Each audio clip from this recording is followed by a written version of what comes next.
안녕하십니까. 혼란한 정치 시사 이슈를 게스트와 진행자의 혼을 담아서 술술 풀어보는 송국근의 혼술타임. 오늘은 정치 시사 문제라기보다는 북한의 최근 그 동향, 무력 도발이 너무 혼란스러워서 그 혼란스러운 상황을 술술 풀어보기 위해서 한국 최고의 국방 문제 전문가, 국방안보 전문가 백성조 박사님 모셨습니다. 안녕하십니까. 예, 안녕하십니까. 오늘 그 여러 방송, 어제 오늘 계속 여러 방송에서 출연하신 것도 제가 보고 했는데 특별히 이 먼 곳까지 와주셔서 감사합니다. 초대해 주셔서 영광입니다. 예. 우리 백성주 박사님은 한국국방연구원에서 1990년부터 23년 동안 근무하시면서 뭐 이론과 실기를 겸비한 최고의 전문가다. 그리고 여러 가지 활동을 하셨고 박근혜 정부에서 초대 이 국방부 차관 그리고 20대 국회의원을 그 경북 구미갑에서 하셨습니다.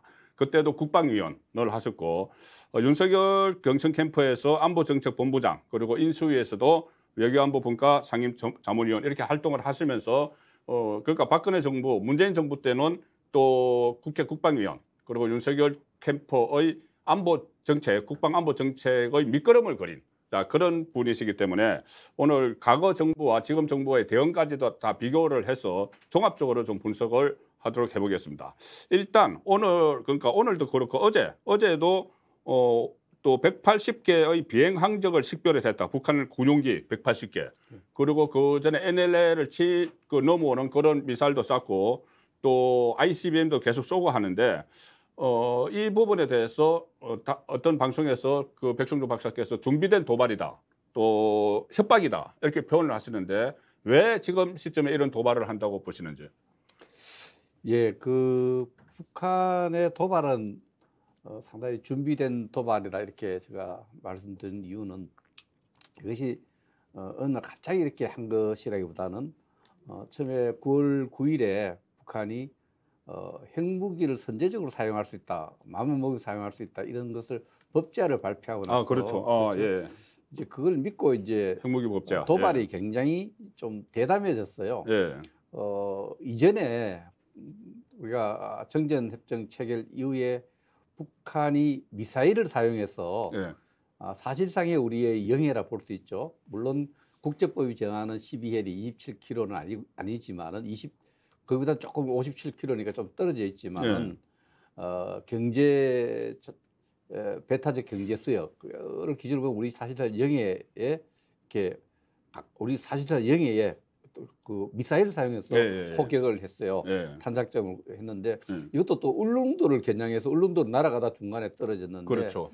우리 영토의 울릉도를 겨냥해서 이렇게 그 미사일 도발한 것은 전례였고 이것은 준비된 도발이죠. 준비된 도발이고 또 그것뿐만 아니라 어제는 물론 그 이전에 우리가 지금 한국과 미국이 진행했던 비질런트 스톰 그 연합 공군 훈련에 대응해서 후회할 거다 이렇게 북한의 군사 문제 2인자인 박정천이 그런 이야기하고 나서 어제는 항적이 한 170개 식별되었죠.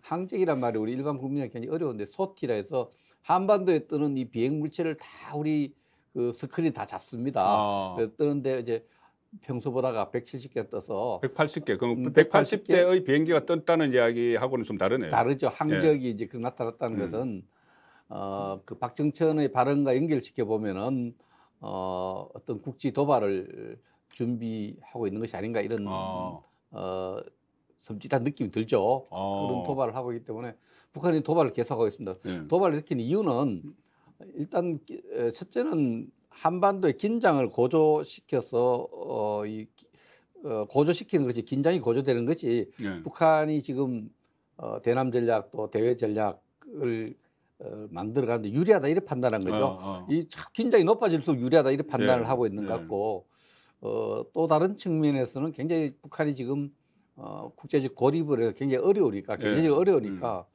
이걸 풀기 위해서는 미국의 제재 완화가 필요한데 이 제재 완화될 가능성이 없거든요. 북한과 미국과 직접 대화를 한번 만들어 보려는 절실한 신호를 보내고 있는 것이 아닌가 이렇게 두 가지를 볼 수 있고요.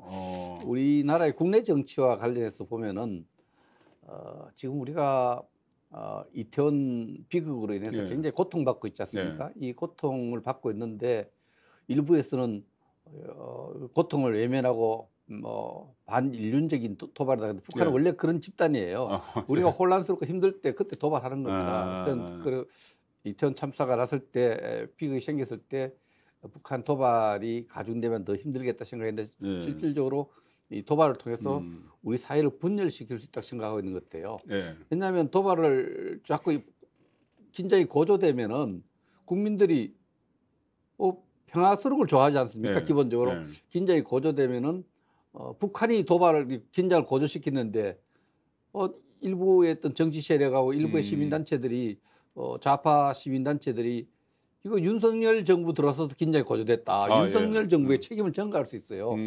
그런 측면에서 반정부 인식을 만들어내고 반정부 활동을 할 수 있는 구실을 줄 수 있기 때문에 네. 북한은 미국에는 대화 메시지를 주고 또 핵무기 믿고 우리 쪽에 간을 보는 거죠. 네. 간도 보고 또 국내 분열도 노리는 이러한 다목적의 네.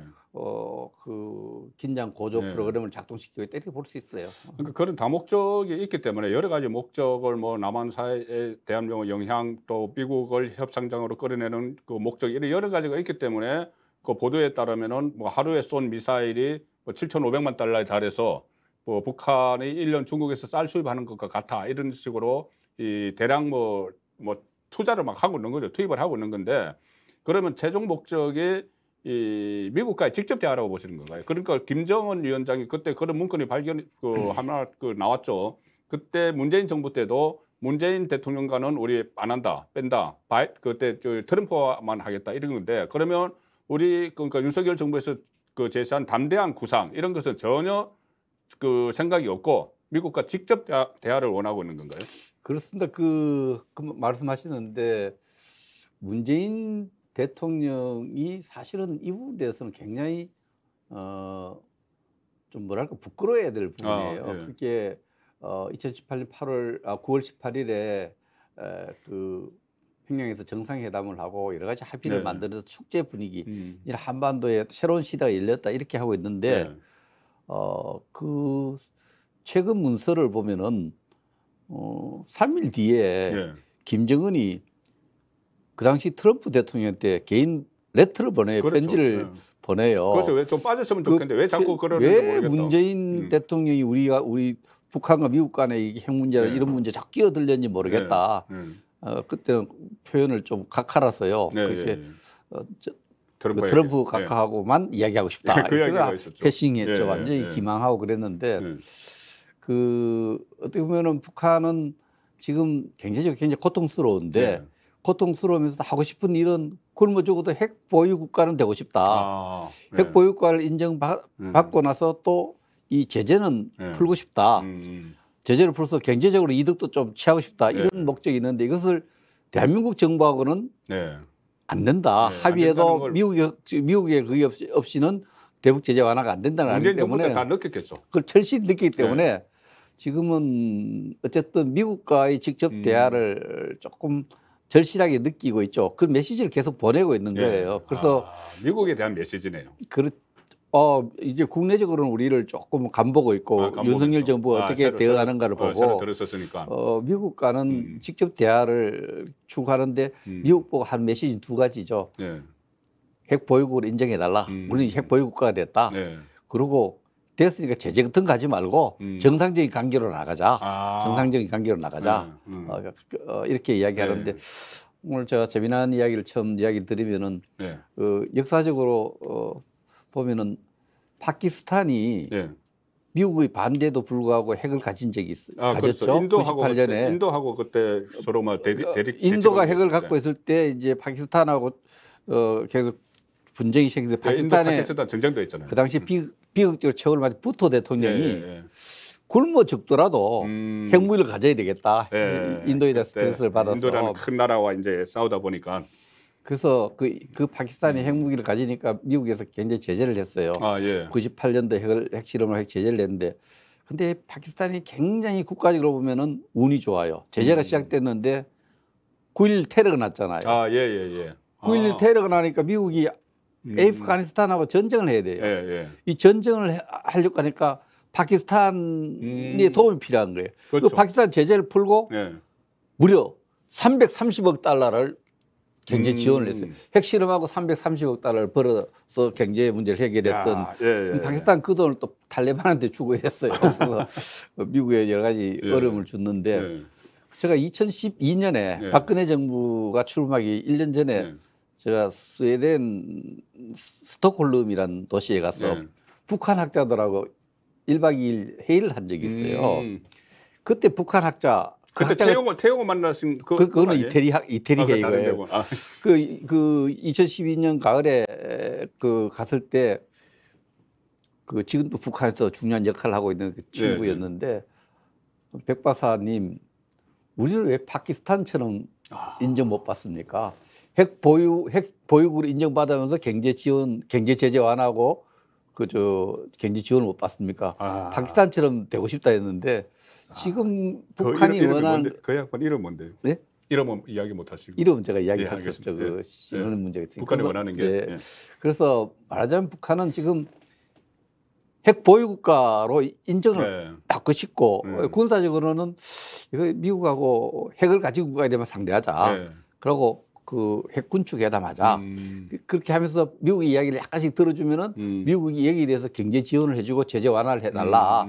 이걸 하고 싶은 거예요. 빅딜을 하고 싶은데, 빅딜 하고 싶은 그런데 그런 과정에서 대한민국 정부, 윤석열 정부에는 안중에 없어요. 그렇죠. 왜 이렇게 만들었느냐? 이게 바로 문재인 정부가 그렇게 구도로 만들어 놓은 거예요.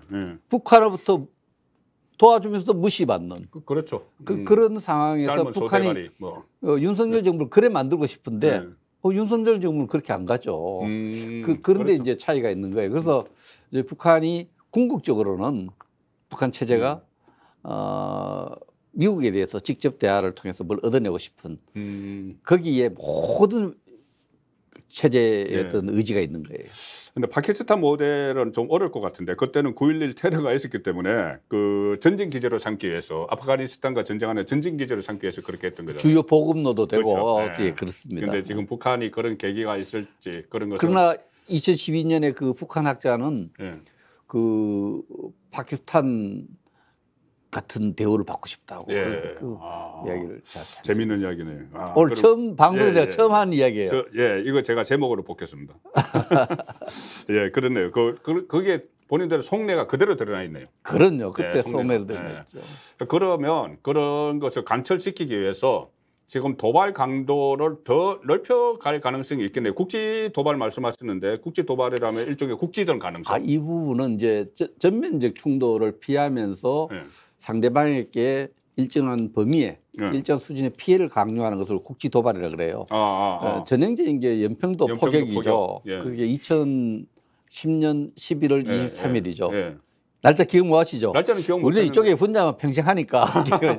근데 그때도 북한이 연평도 포격 도발할 때도 우리가 호국 훈련이라는 거 있어요. 이게 훈련 이름이 많이 이제 한데 호국 훈련이라는 것은 한국과 미국이 우리 국군과 미군이 주한미군이 지상전에서 대규모 기동 훈련이에요. 지상군 훈련이에요. 지금 훈련하고 있는 빌런트 스톰 이거는 공군 훈련이고 며칠 사이에 바른 수위가 이제 핵무기를 딱 뒤에 받쳐놓고 우리가 이렇게 핵무기 법제화라는 게 언제든지 핵을 사용할 수 있다는 거예요. 5가지 조건이 다 그 내용은 군사적으로 필요하면 언제든지 사용할 수 있다는 내용이에요. 5가지 조건이 있지만 핵무기 믿고 엔가에 도발해도 우리 국군이 대응하는 데는 한계가 있을 거다. 이런 자신감을 깔고 있고 또 긴장을 고조시키면 또 말리려는 사람이 생길 거 아니에요. 미국이 말리려 들어올 거다. 이런 계산을 하고 도발을 하는데 적어도 이번에 도발하면은 연평도 포격 도발 이상의 그런 국지 도발, 고강도 도발할 가능성이 저는 많다고 그렇게 봅니다. 그러니까는 지금 국지 도발과 국지전은 다른 거죠. 국지전은 여기서 맞대응을 해야지 국지전이 되는 거고. 도발을 하면은 대응하면은 그게 이제 국지전이 되는데 그럴 가능성이 되겠죠. 있다. 거기 약간 시간적으로 도발이 좀 도발하고 대응하는 것이 반복되고 좀 지속되면 국지전이 되겠죠. 그것이 사이즈가 커지고 전면전으로 가면은 전면전이 되는 거죠. 자, 이런 이 북한의 노림수, 속셈 그리고 다목적인 포석. 그리고 이것이 어느 쪽으로 진행이 될지 전개를 될지 그것을 지금 윤석열 정부 국방안보라인에서 파악을 좀 하고 대응을 하고 있는지 그렇게 좀 하고 있었어야 될 것 같은데 여담으로 제가 그 언론 기사를 찾아보니까 신동아에서 그때 대선 때 섀도우 캐비넷을 구성을 했어요. 예. 섀도우 캐비넷에서 국방부 장관 백승주 이렇게 나오던데. 그 언론이 인사 발령내면 얼마나 좋겠어요. 그것 때문에 안 된 게 아닐까요? 언론이 너무 빨리 인사 발령을 네, 내가지고 아니 그만큼 이제 역할을 했고 특히 이 윤석열 정부의 국방 그 안보 정책을 밑거름을 걸었기 때문에 그 조금 실행을 하는 분도 같은 분이어야 된다. 이제 그런 그 뜻에서 같은 시각과 같은 퍼스펙티브를 가지고 네. 같은 프로그램을 갖고 있는 분들이 하고 네. 저보다 더 출중한 분들이 지금 지금 이제 하고 있습니다. 하고 있어서 아. 지금 대응하는 네. 그 기조를 보면은 문재인 정부와 달리 철저하게 북한의 협박에 굴하지 않겠다는 네. 당당하게 맞서겠다는 거죠. 그저께 이제 북한이 그 북방 한계선 26km 지점에 미사일 쏘니까 네. 우리 군도 네. 공군도 F-15가 출격을 했어요. 출격을 했죠. 그래서 슬래미어라고 그게 한 사거리가 110km 정도 돼요. 예. 그리고 그 110km 안에 있는 게 조금 몇십 cm 안에 물체도 정확하게 타격할 수 있는 예. 공대지 미사일. 예. 전투기에서 지상의 공격 목표물을 때리는 것을 우리가 예. 그 비례의 원칙에서 비슷한 북방 한계에서 북쪽에 예. 동해상이지만 세 발을 투하했습니다. 그러면 그렇죠. 비례성의 원칙 한 발 쏘았으면 한 발 쏘야 되는데 예. 세 배로 응징을 한 거죠. 예. 이런 부분들은 상징성이 커요. 예. 북한이 도발하면 거기에 따르는 예. 3배 이상의 응징을 할 능력도 있고 제일 제일 좋은 능력보다도 의지죠. 의지죠. 예. 그 문재인 정부는 의지가 없었어요. 네, 뭐 비행기가 뭐 대응한다고 떴는데 그 안에 기관포도 안 싣고 가고 막 그런 적도 있었잖아요. 그보다 더 심각한 게 어민들이 탈북에서 내려왔잖아요. 예, 예. 그 사람도 북쪽이 원하는 대로 그냥 강제로 보냈잖아요. 예, 그런 일들 있었죠. 서해 우리 공무원 뭐 월북몰이 하고 공무원이 어쨌든 표류하고 있는데 그것을 월북으로 이렇게 만들었다는 주장이 나와 있고 수사가 진행되고 있잖아요. 월북하고 월경은 너무나 다르잖아요. 그렇죠. 월경은 뭐 자기가 아니고 그냥 그 넘어간 거고. 월경 경계선을 넘어가서 그렇죠. 정치적 의지와 관계없는 거고 월북은 우리가 사실 월북하는 사람에게 대해서는 월북을 의지를 갖고 월북하겠다가 넘어가는 사람은 그건 개인적으로 우리 형법상으로도 엄청 처벌을 받도록 돼 있잖아요. 그렇죠. 그래서 어쨌든 지금 정부는 문재인 정부의 어떤 그런 걸 완전히 지금 바꾸고 있는 거죠. 그럼 지금 수준의 대응이 적절하다고 보시는 거네요. 저는 그렇게 해야 된다고 생각을 그렇게 해야 합니다. 예. 그런데 저도 가끔 그런 생각은 들어요. 이 지금 그 원래 전쟁이라는 게 그 총성 한 방으로 시작이 되기도 하잖아요. 그렇죠. 그리고 뭐 1차 대전도 뭐 그랬다는 이야기고 있는데 어쨌든 이 가령 예를 들어서 민노총이나 윤미향 그 민주당 의원이나 이런 쪽에서는 이 한미 공중훈련 때문에 이렇게 된 것 아니냐, 공중훈련을 중단하라 이렇게 이거 말도 안 되는 이 주장인데 그러면 이것을 잘 상황 관리를 잘 해나가야 되겠네요. 그래도 이 부분을 일촉즉발이라는 게 있잖아요. 일촉즉발인데 2015년을 우리가 생각을 해보면요. 2015년이 이제 8월 3, 4일쯤 되면은 목함지뢰 사건이 일어나요. 북한의 목함지뢰를 매설해서 그 우리 군인이 다쳤죠. 네, 떠내려왔어 그렇게. 그래서 우리가 이분에 사과를 하고 자기도 안 했다고 발뺌하다가 우리가 강경하게 나갔는데 가장 강경하게 난 것이 북한이 제일 두려운 것은 총탄도 아니고 미사일도 아닙니다. 북한 체제가 가장 두려운 것은 뭐냐? 자유의 바람이에요. 그래서 그 외부 사조가 북한에 들어간다 이렇게 어렵게 용어를 쓰는데 우리 자유사회의 어떤 분위기가 북한에 전파된 걸 가장 두려워합니다. 그래서 우리가 가장 북한이 두려워하는 박근혜 정부 때 대북 확성기 방송을 그렇죠. 대북 방송을 하니까 북한이 그러면은 준전지 태세를 선언하고 전쟁을 할 것이 덤볐어요. 우리는 확성기하고 우리도 거기에 맞대응을 하니까 북한이 어떻게 나왔습니까? 먼저 대화하자고 난리가 났어요. 그렇죠. 그래서 넘어가서 한번 24시간 이상 뭐 계속 하고 그게 뭐 무박 25시간인가 그렇죠. 뭐 이래가지고 그 대화를 해서 북한이 우리 요구하는 데서 사과하라는 거 사과했어요. 두 번째 7개항을 합의를 했는데 그 당시 제가 국방 차관했죠. 그 진행 과정을 알고 있습니다. 자세히 알고 있죠. 알고 있는데 말하자면은 북한이 그렇게 겁박을 할 때 우리가 맞대응하니까 북한이 꼬리를 내렸어요. 아, 대화를 구걸했습니다. 네. 대화를 하자 해서 대화를 네, 해서 네. 우리가 원하는 합의를 물론 북한이 대화를 지키지 않았습니다. 예, 예. 않았지만 이게 우리 국민들이 지금 잘못 생각하면은 이게 북한이 할 때 좀 살살 다뤄야지 저렇게 거칠게 하면은 이거 그러다 진짜 전쟁이 나는 거 아니야? 아니냐. 전쟁을 막기 위해서 네. 우리가 이런 스탠스를 취하는 겁니다. 네. 감히 전쟁할 생각하지 마라. 전쟁을 만약에 도발하면은 너희들 괴멸시키겠다. 이런 각오와 의지를 보여줘야 더 이상 도발을 네. 큰 충돌을 안 가는 거예요. 오늘 어제죠. 네. 어제가 이틀 전에 네. 미국의 국방장관하고 대한민국 국방장관이 네. 중요한 합의를 했어요. 예, 합의를 SCM에서. 했죠. 예, 예. 참 그 섬찟한 용어를 썼어요. 예.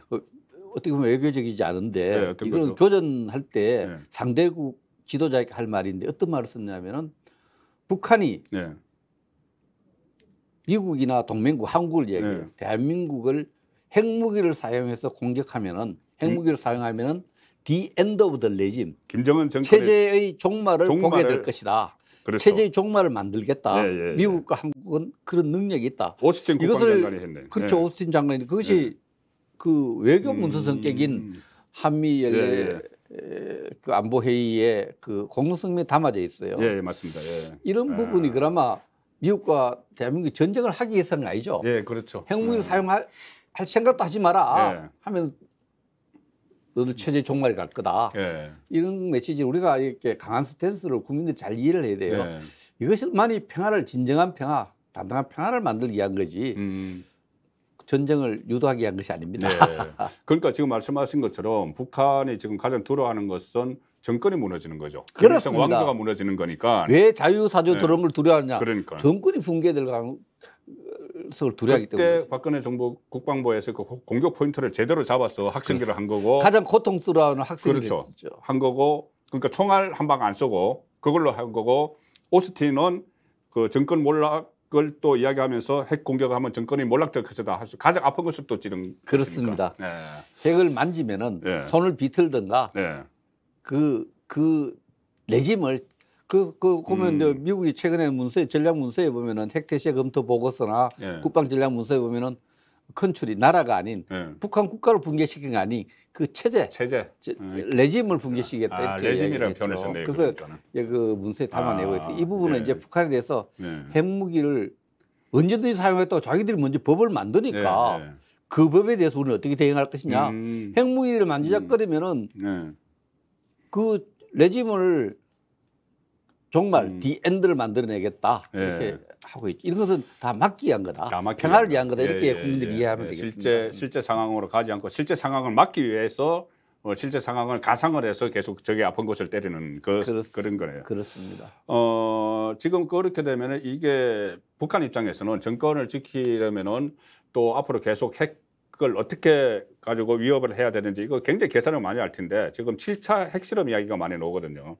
근데 지금 그 박사님께서는 7차 핵실험 그거는 별 의미 없다. 군사적으로 별 의미 없다. 그렇습니다. 이렇게 말씀하셨는데 할 걸로는 보세요. 제겠죠. 계산하겠죠. 아, 근데 예.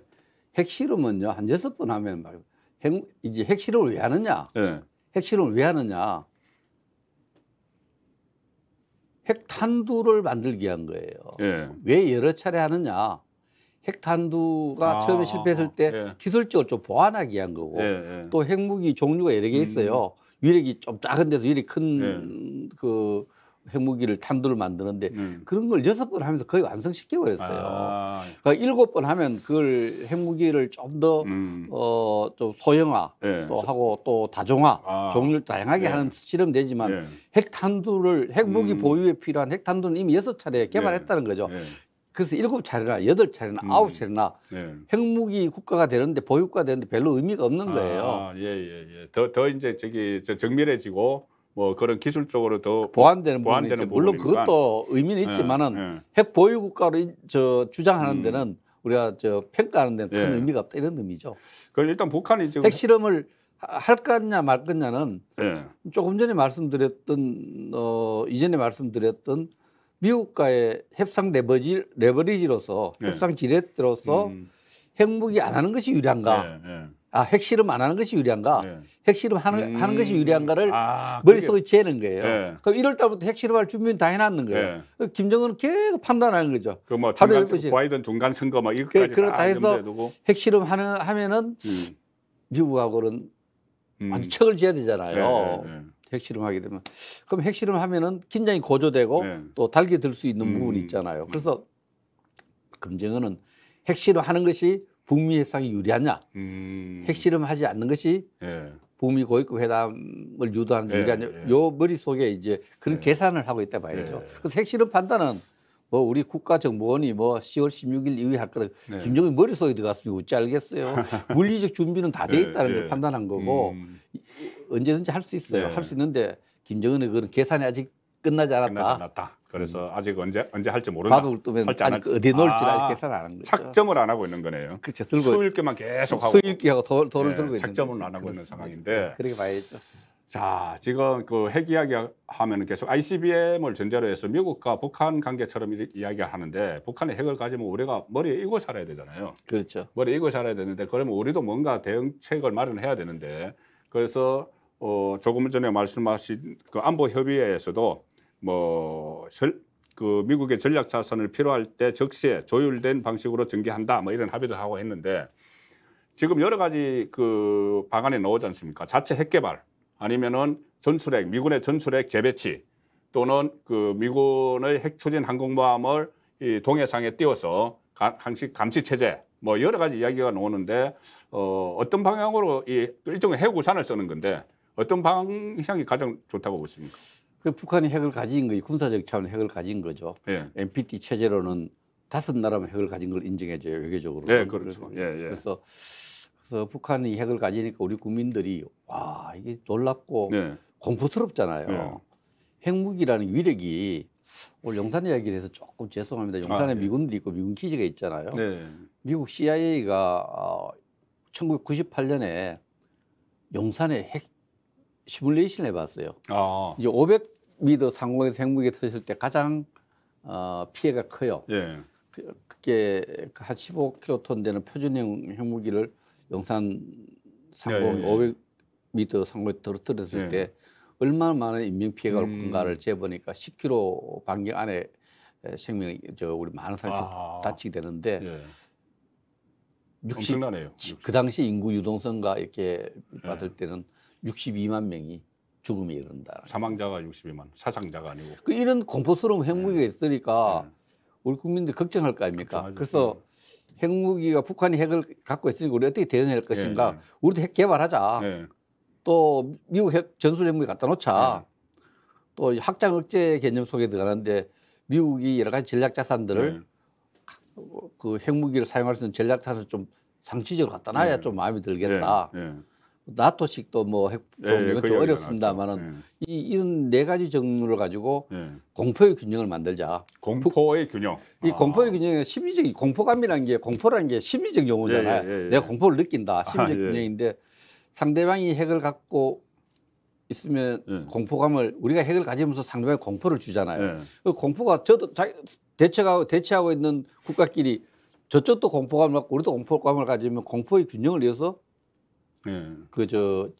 핵무기를 사용하지 않는다는 게 그 핵과 관련된 예, 예. 전략에 대한 예. 이론입니다. 이게 그 공포의 균형을 이뤄야 우리가 좀 발 뻗고 잘 수 있겠다, 편하겠다는 생각이 들어서 이 네 가지를 해놓는데 사실 독자 핵 개발은 뭐 그런 시장각도 있고 그렇게 많은 분들 주장하지만은 지금도 주장을 하더라고요. 우리가 생존 전략상으로 보면은 예. 한미 동맹 강화해야 되잖아요. 예, 예.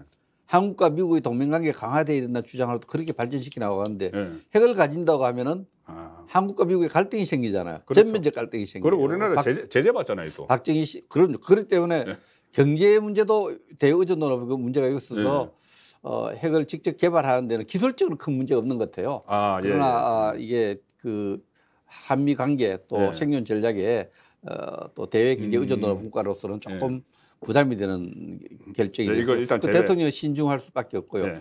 전술 핵무기도 네. 갖고 오면 뭐 처음에는 이미 60년 초부터 91년까지 우리가 한 미국 전술 핵무기 예. 한국 우리 땅에 와 있은 적이 있기 때문에 예. 뭐 NCND 모르게 또 갖다 놓을 수도 있고 그렇지만 이 전술 핵무기가 지금은 핵무기를 사용할 때는 미사일을 사용하잖아요. 폭격기를 사용하는데 괌에서 결심해서 오면은 2시간이면 옵니다. 그것도 잠수함이라든지 뭐 미국이 항공모함 같은 데서 투발하면 핵무기 어디 있느냐는 우리 땅에 있으나 미국의 어떤 이런 전략 자산 속에 있는 거나 그렇게 차이가 없거든요. 그 중요한 건 핵무기 사용할 결심을 해야 되는데 그렇죠.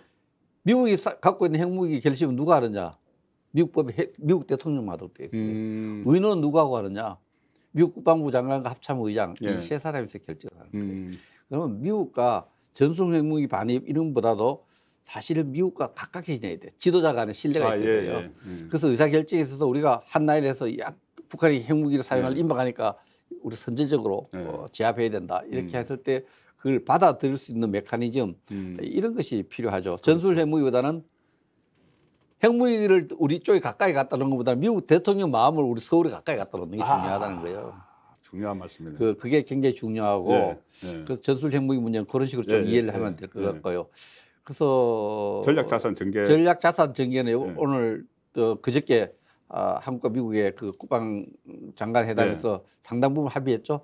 전략자산 상시 전개하는 문제에 대해서 합의를 했는데 그런 식으로 전개하는데 사실은 국내에서 핵무기를 만들자 또 전술핵무기 갖고 와라 이런 목소리들 때문에 미국이 정말 그 섬찟한 용어까지 써서 메시지를 만든 거예요. 그 전략적 메시지라 그러는데 SC라 그러는데 전략적 커뮤니케이션.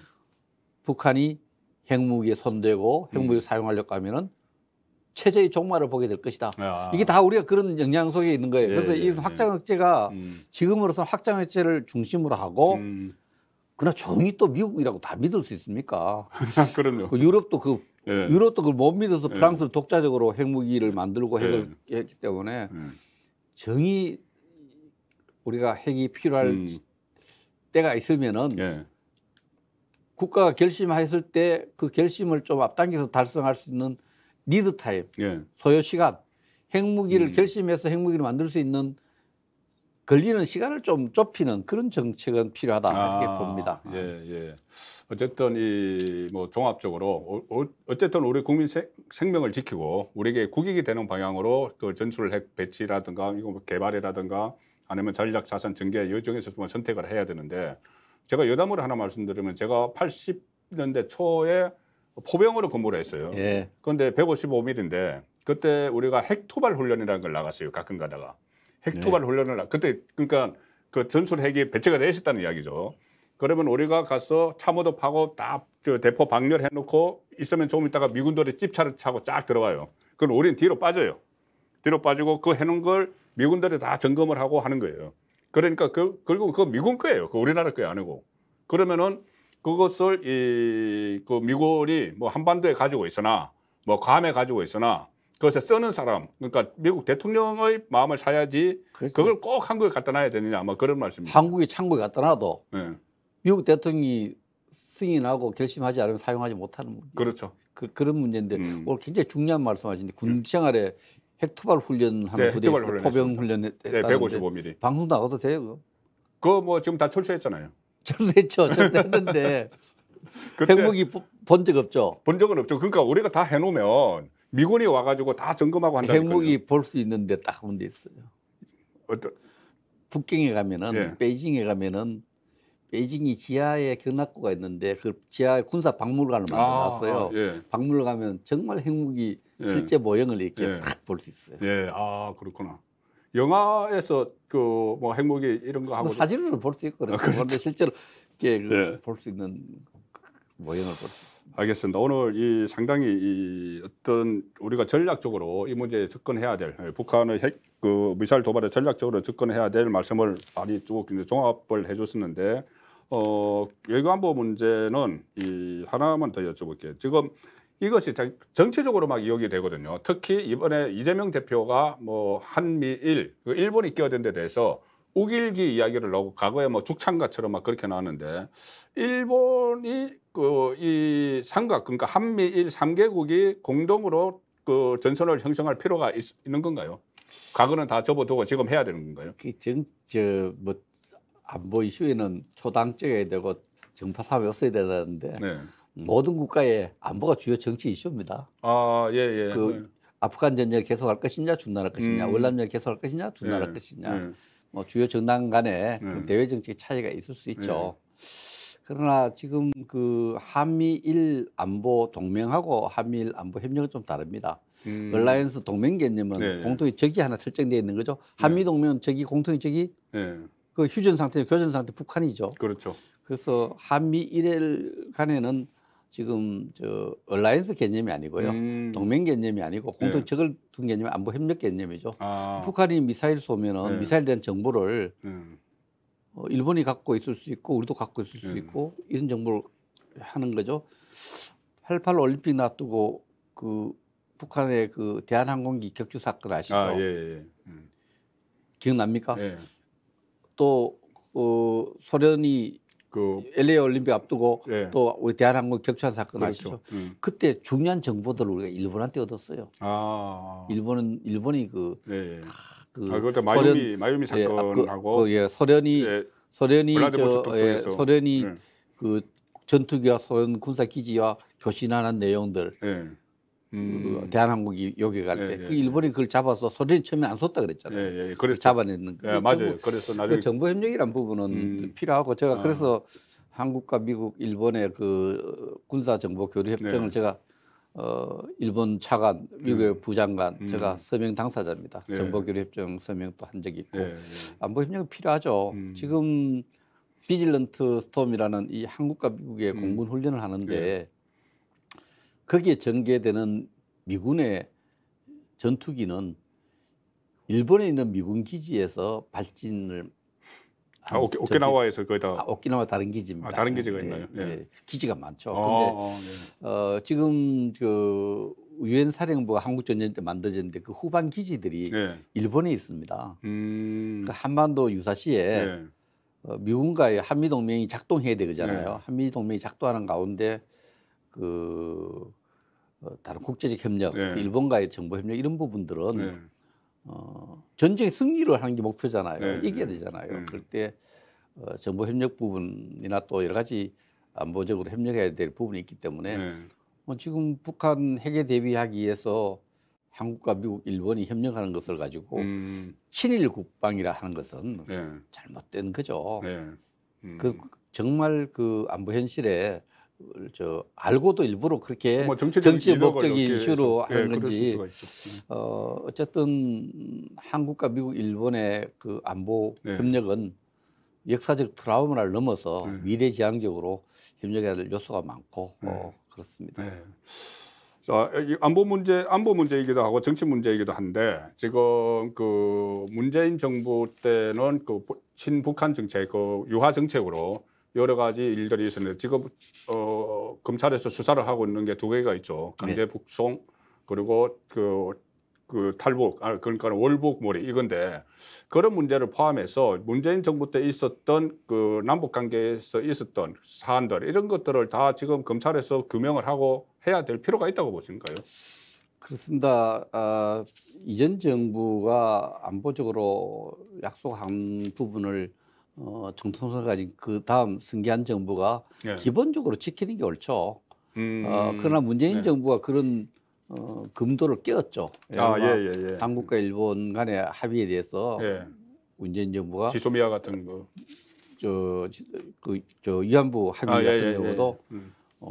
그 파기에 준하는 조치를 취해서 그렇죠. 외교적인 굉장히 어떤 한일 관계를 악화시킨 부분이 있죠. 예. 여기다 역사적 평가는 달라질 수 있죠. 그러나 그런 면에서는 저는 그 합의한 내용은 상대가 지키면은 우리 정부 정통성 있는 정부도 지켜나가야 된다는 생각을 하는데 이 문제하고 지금 북한 주민의 강제 북송 문제에 대한 수사 문제하고 북한 어민을 우리 서해 어민을 공무원을 생명을 지키지 못한 월북으로 이렇게 월북몰이라 표현을 쓰는데 월북을 한 것에 대해서는 저는 두 가지 문제에 대해서는 이거는 남북 간에 합의하고 전혀 관계없어요. 문재인 정부가 의도적으로 판단을 잘못했건 결과적으로 보면은 대한민국의 정체성을 훼손한 사건입니다.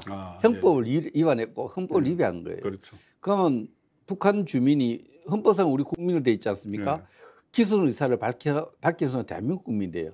대한민국 사법의 보호를 받아야 되는데 눈을 가리고 손을 묶어서 네. 북한 쪽으로 보낸 것은 발부둥을 치는 헌법의 사람은. 위반이고요. 아, 예. 또 그 과정에서 기술 의사가 있었다 했는데 국민이 보니까 동영상을 보니까 네. 안 갈렸고 발버둥 저거 틀어서 주지 않잖아요. 자해도 이 있죠. 부분에 대해서는 그 결정하고 집행한 사람들에 대해서는 사법조사에 대해 진실을 밝히고 그에 대해 응당한 책임을 져야 되고요. 네. 그리고 서해어민 월북 머리 월북 이 사건도 뭐 진실을 규명 중에 있습니다만은 저는 이 사건 관련 그 형을 만난 적이 있어요. 아, 이대진 씨를 네. 제가 만나서 얘기도 많이 들어보고 조사도 많이 제 나름대로 해봤는데요. 네. 오늘 뭐 방송에 가서 또 재미난 이야기를 하나 드리면은 예. 그 지금 월북 판단의 가장 큰 근거를 그때는 구명조끼와 슬리퍼죠. 예. 그 구명조끼가 지금 감사원 감사 결과 그대로 있죠. 그 배 안에. 그 구명조끼 없어진 게 감사원 없죠. 감사 결과가 어떻게 났냐면은 중국 거라 했잖아요. 예, 여기는 없어진 게 없고 그때 한자가 그때 제가 쓰니까. 이래 그때 조사하면서 그때 그 글로도 기고했어.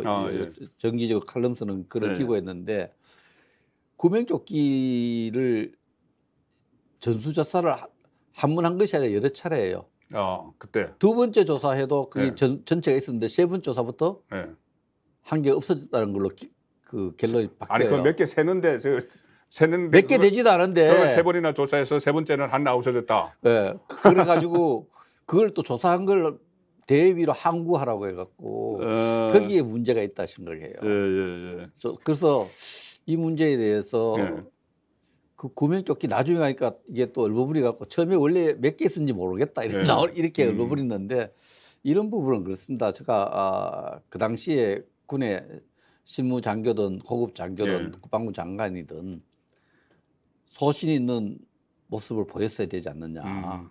소신 있는 모습은 월북이 아니라고 판단되면 월북이 아니라고 해야죠. 그러고 그 구명조끼 부분 같은 경우에는 그거 다 판단할 수 있는 문제잖아요. 진실이 아닌 걸. 그래서 거기에 대한 자기 행위에 대한 처벌을 감당해야 되지 않겠느냐. 첫째는 진실 조사겠죠. 지금 뭐 그 검찰 수사가 진행 중이니까. 그러나 이 강제 북송 사건과 서해 공무원 피격 사건은 대한민국의 정체성을 지키는 수사지 남북 관계의 어떤 그런 거하고 전혀 관계 없어요. 그런 부분은 구별해서 우리가 인식해야 되고 기본적으로 뭐 좋든 안 좋든 우리 역대 정부가 했던 이 대북 정책의 경험과 경륜이 다 누적돼 있는 거 아닙니까? 잘든 못했든 현재의 어떤 안보를 끌어가는 분들도 앞에 경험한 사람들의 경험을 경륜과 이런 부분들을 잘 이렇게 지사 선택해서 활용해야 될 필요가 있다 생각을 합니다. 백승조 박사님께서는 지금까지 쭉 이야기한 대로 한국 최고의 국방 안보 전문가이기도 한데 정치인입니다. 20대 국회에서 국회의원을 하시면서 그때도 북핵 위기 대응 특위 이 간사도 맡으시고 여러 가지 전문성을 살려서 활동을 하셨는데 그래서 이 정치 현안 하나만 딱 물어볼게요. 하나만 여쭤볼게요. 지금 윤석열 대통령 국정 운영 잘하고 있는 거예요? 아니면은 지금 지지율이 계속 오늘도 갤럽 그러니까 어제도 갤럽 조사에서 다시 20%대로 떨어졌던데 그 원인이 뭐라고 보세요? 뭘 잘못하고 있는 것 같아요? 저는 여론조사 결과를 과학과 진실로 받아들여야 된다고 생각합니다. 그래야 된다고 생각하십니까? 그것이 국정 운영의 지표가 되는 거죠. 그것이 조금 왜곡되었다, 또 잘못 조사되었다, 표본이 잘못됐다 이런 생각할 필요 없이 여론조사 결과를 겸허히 있는 대로 받아들여서 받아들여야 되죠. 겸허히 받아들여야 되는데 지금 지지율이 대부분의 그 역대 정부가 1년 차 또 6개월 차 이렇게 받았던 성적표에 비해서 좀 부진합니다. 그 부분에 대해서 뭐 우리 윤 대통령이 매일 고민 안 하겠습니까? 저보다 더 고민하겠죠. 원인도 알고 있을 겁니다. 알고 있어서 일단은 우리 국민들이 크게 기대한 것은 아닌데 그 기대에 만족시키지 못한 부분이 많다고 보고 또 구조적으로 경제가 좀 중요하지 않습니까? 그렇죠. 이 국제적인 경제가 여건이 제가 또 만나보는 많은 분들이 경제가 어렵다 그런데 이런 부분들은 단기간에 새 정부가 해결할 수 없는 문제예요. 네. 그래서 경제가 어려운 이런 부분들이 좀 같이 중복되어 있는 그런 부분들이 많다. 경제가 진짜 힘들거든요. 네. 그런 부분들이 영향을 많이 주고 있다고 예. 봅니다. 이제 그런 부분도 또 저 대외 여건도 좀 나아지고 하면은 충분히 이제 반등도 할 수 있는. 하여튼 저 5년간 문재인 정부가 곳간에 이렇게 얘가 복지 정책을 펴갖고 인기를 얻을 수 있는 정책을 폈는데 그 부작용이 지금 경제적으로 굉장히 많이 나타나고 있는데 그 덤태기를 좀 쓰고 있는 부분도 있어요. 문재인 정부는 연로 정부였던 것 같아요. 연로 정부. 연로는 뭐예요? 유한수 온일, 리버 온일. 그때만 산다. 5년만 산다. 그래서 뭐 곡간을 다 빼고 그때 고민정 청와대 대변인이 곡간에 있는 것은 빼먹으라고 있는 것이다. 그런데 그 채워놓은 사람이 없잖아요. 그래서 박근혜 정부는 진짜 곳간 채우는데 재정 건전성을 경제 정책에 제일 중요하게 생각했죠. 재정 건전성 이런 걸 추구했는데 건전성이 지금 GDP 대비 채무가 50점 몇 프로 되고 50% 넘어갔어요. 그런데 그걸 또 계속 놔두면 나라가 경제 파탄이 날 거니까 이걸 쪼아야 되거든요. 그 쪼는 과정에서 또 받던 분들 복지 혜택을 받던 사람들이 또 불만이 생길 수 있어요. 하여튼 지금 여건이 윤석열 정부는 좀 경제적 여건도 안 좋고 북한이 또 늘 상황 노릇하다가 상황 노릇도 절대 안 되거든요. 북한이 지금 계속 도발을 하고 있고 이런 부분들이 조금 또 의회에 또 여소야대 속에서 뭐 여러 가지 국정을 꾸려가는데 상당히 제약이 있으니까 소집은 할 수 없잖아요. 새 정부가 진짜 할 수 있는 해야 될 게 정부 조직법을 자기 비전에 맞게 바꿔야 돼. 아직 그것도 제출도 못 하고 있죠. 지금 못 하고 있죠. 그래서 덤태기를 많이 쓰고 있는데 조금 어려운 국면이 있었다고 봅니다. 그러면은 마지막 질문으로 지금 뭐 여소야대에서 어렵고 한데 그것이 이 다음에 22대 총선에서는 좀 바꿔야 되는데 그 국민의힘 윤석열 정부 입장에서는 그러면은 22대 총선에 다시 그 국회에 입성을 하실 거잖아요. 근데 그 하시면은 만약에 하시면은 가장 하고 싶은 일이 뭔지 정치적 꿈이 뭔지 같이 묶어서 한번 말씀을 해주시죠. 제가 사실 그 정치에 몸담기 전에는 제대로 된 안보 전략서 조금 글 쓰는 걸 좋아해서 전략서를 조금 쓰고 싶었어요. 그걸 하나 남겨야 되겠다는 꿈이 있었는데 정치에 딱 들어가는 순간부터 뭘 포기했냐면은 그 책 쓰면 누가 읽어주겠어요? 전파적으로 다 이해할 거라고. 그래서 지금 또 제가 말씀드리면 저거 보수 정당의 정치이니까 저다 이렇게 국민들이 시각 읽고 볼 거 아니에요. 그래서 정치에 일단 지금 다시 기회가 주어지면은 대한민국 정체성을 좀 더 잘 다듬으면서 저 어릴 때부터 꿈이 이제 남북 관계에 대한 연구를 많이 했는데 어쨌든 지금 험악하지만은 제가 정치를 한다면 그 이유는 어쨌든 남북 관계에 조그만하게라도 기여하고 싶은 그런 꿈이 있고요. 고향도 발전시켜야 되지만 그래서 제가 북한 학자를 가장 많이 만난 학자입니다. 태영호도 제가 외교관 시절에 태영호 그 영국에서 그때 만났어요. 영국에서 그래서 그 손톱깎이 태영호가 사실 저 때문에 망명했다 할 정도로. 손톱깎이 선물을 줬다면서요. 그게 너무 좋아가지고. 일본서 뭐 영국에 미국에서 이러면 북한 학자를 많이 만나고 또 북한을 많이 방문도 했고요. 북한 지역도 많이 방문했는데 저는 정치를 다시 할 기회가 주어지면은. 우리 시대의 정신이 시대의 어떤 과제가 뭐냐 이제 민주화되고 산업화되고 민주화되고 이런 과정에서 우리 역사적 과제는 지금 어렵고 칠흑같이 어둡지만은 남북 관계에 조금 돌파구를 찾아야 돼요.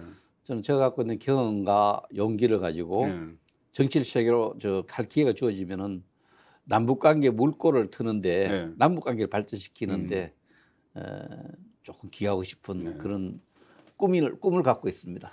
큰 기여를 하실 수 있을 것 같아요. 조금은 기여라고 말씀을 하셨지만 큰 기여를 하실 수 있을 것 같고 오늘 종합적으로 지금 북한이 도발을 해서 국민들이 상당히 불안하고 뭐 정말 이거 실제로 전쟁 나는 것 아닌가 여기다 또 전쟁이냐 평화냐 또 이런 프레임도 또 민주당에서 슬슬 걸기 시작을 하고 있는 이 상황이에요. 선거가 하다 보면은 전쟁이냐 평화냐 이거 저번에도 한번 그런 식으로 해서 연평도 포격 직후에 그 민주당이 모든 걸 단순화시켜서 모든 대학교 화장실까지 해서 전쟁이냐 평화냐 그렇게 해서 선거에서 재미를 봤죠. 그렇기 때문에 어쨌든 그 부분에 대해서 또 불안해하는 분들도 있고 한데 오늘 우리 그 이론과 실무를 겸비한 대한민국 최고의 국방안보 전문가 백성조 박사께서 아주 핵심을 짚어서 말씀을 해줬었고 특히 저는 확 와닿는 것이 이 북한이 왜 이러냐 도대체 왜 이래 파키스탄 모델이다 이 부분에 대해서 네 파키스탄 모델 이 부분에 대해서 확실한 이해가 되는 것 같습니다. 자 오늘 나와주셔서 감사드리면서 앞으로 남북 관계를 개선하는데 더 크게 엄청나게 크게 기여하시기를 바라겠습니다. 한국 최고의 국방안보 전문가 백성조 박사님이었습니다. 감사합니다. 예, 감사합니다.